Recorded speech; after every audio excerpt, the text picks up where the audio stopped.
Thanks for tuning in to the Realtor Moms podcast. We are Tasha and Jamie, full-time realtors in the FM and surrounding areas, and admittedly average moms. This is how we sell homes and try to keep our kids alive. Today on the Realtor Moms podcast, we're back in the closet. We are back in the closet. We forgot the recording equipment today, but we need to get an episode out to you people. Must go on. So Yes. Here we sit in the closet at Park Company Realtors to do the latest episode of the Realtor Moms podcast. Yes. Needles and haystacks. Needles and haystacks. Needles and haystacks. Those shiny pennies, those perfect homes that everybody is always looking for. You're not unreal or unusual to be looking for just the right house. But sometimes we're trying to find needles in haystacks. Correct. And we all have them, and we're here to kind of shed some light on tips on how we can get you through that and find the perfect house. Right. When you are literally, well, not really literally, but sometimes. house-wise, literally looking for needles in haystacks. Yeah. One issue that I'm facing right now with a particular buyer is trying to find the perfect garage. Oh. The perfect garage. The large garage. Garage Mahal. Yes. Garage Hey, that Mahal. was super important to your husband and to my husband when we Yes. bought our houses. Yes. Totally. So, I understand really, we're looking at this point $200,000 for central air, gas forced air, a home that's in good condition, Yep. but has to have that perfect garage. And for this particular buyer or just in general, like, does a perfect garage mean 3+ stalls, or is it more about the condition of it inside? I think it has to do with the condition, but Okay. also is there extra, if there's a car in there, is there extra working Oh, room? yeah. Is there room to kind of tinker Right. and do the things that he is planning to do? Mm-hmm. This is out of my realm. But I do know how to find that. It's not my area. I don't tinker in the garage, so. Right. So how have you been, how has it been going? What do you do when you can't find, in that price range, when you can't find exactly what that buyer's looking for?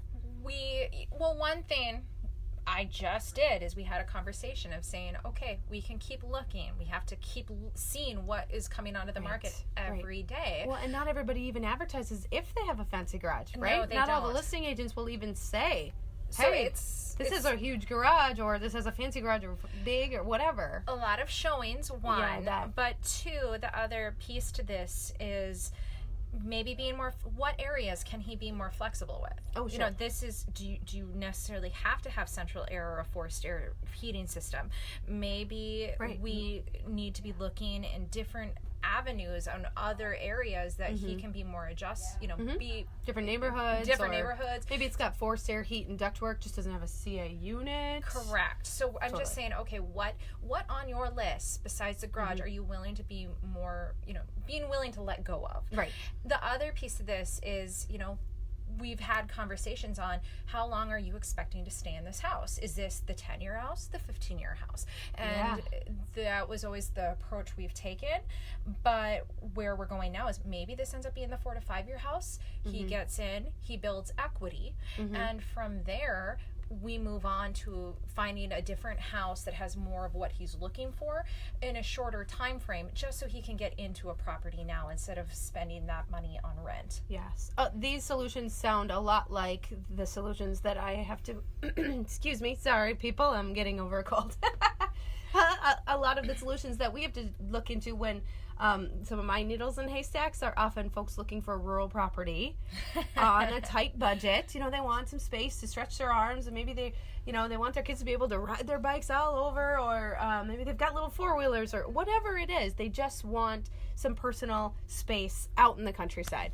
And what ends up happening is, sometimes their budget constraints mean maybe we have to look even farther from Fargo or farther from the metro area where they're working, for example, in order to be able to find them something that they can afford. Or maybe we have to do exactly like you said, find them the 5-year house. Maybe what they really, really want isn't attainable in their budget, so what we have to do is find them a really great substitute 5-year house. Maybe it's someplace where they can build some equity. Maybe it's in the right school district they want to be in, but it's not quite perfect for now. But they've got a plan where now they're in to a house that gets them almost everything they need, and then in a few years, after maybe some improvements or maybe just time and money saving, then we get them into the house that they're really looking for, that needle in the haystack. Yes, that's sometimes the advice I give for people looking rural. So Yeah. I know you do it more than I do, but in that same instance, it's we really have to find some workarounds at times. And how about the people who have watched a little bit of HGTV and they want it all picture perfect? Property condition with the perfect flooring and the perfect cabinetry, modern tile, beautiful light subway fixtures. tile in the bathrooms, and maybe your budget's just not quite where it needs to be to get those items in a house. And don't get us wrong, we want to find you that. Yes. Sometimes it's just not possible. There's not a plethora of properties in the Fargo-Moorhead area very often, or the Detroit Lakes area very often, that have all of those updates in a price range that is the one that you're in. It just always, doesn't it always seem that way? It does. Like our buyers and ourselves too, when we were buyers, are always looking for the amenities of the house that's just a few tens of thousands of dollars higher than what our budget is. And I think that's natural, to do the best you can and get the most you can for your money. But yeah, that's where we end up calling it kind of a needle in a haystack. Needle in a haystack. You know, what I find is it can be very beneficial to really sit and talk about what is the must-haves and what are the items that, okay, if we don't get exactly what we're wanting, how do we work around that? So maybe it does not have the flooring you want, or it doesn't have the subway tile or granite or quartz countertops you want. Maybe is what items can easily be changed down the road. So sometimes we really work with our clients to help them figure out what is a must-have and what can be done later on. Yeah. And to help them visualize too. Yes. And not all folks are visionaries. We totally get that. Not all buyers even want to venture on down the road of home improvement or upgrading, but if they can, or if they can think of themselves either doing that themselves or hiring someone to do it, we are really there to help you kind of conceptualize the idea of, okay, here's kind of an idea of what this kitchen might look like if we change this or that or the other thing. Or here's what kind of flooring you could do from this space to that space to make these areas kind of conjoin and feel more open. Or change the doors on the closets. I mean, sometimes it's not major change or major cost or major involvement to make it feel like a big change in the house and get you some of those things that you're looking for. Exactly. And sometimes people just need another person to stand there and tell them, no, I really think this is possible, and here are some places you can look to get the information about doing an upgrade or a change like that. Correct. And we've got those resources too. We can connect you. I have other times too, just kind of worked with clients, and maybe they decided, okay, we're going to hold off, and this may be something we may plan to do in a year from now. Mm-hmm.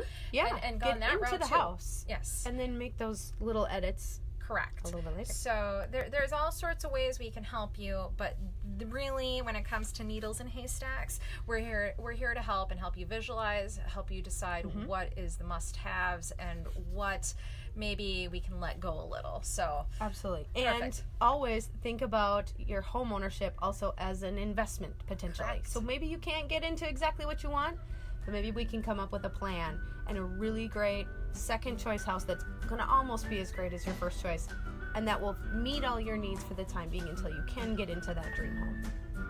So yeah. Perfect. Thank you for listening. Replay or hear more episodes at RealtorMomsPodcast.com and follow us on Facebook and Instagram with #RealtorMomsPodcast. This podcast is produced by Jamie R. Swenson and Tasha Barrett of Park Company Realtors, 28 North 10th Street, Fargo, North Dakota, 58102.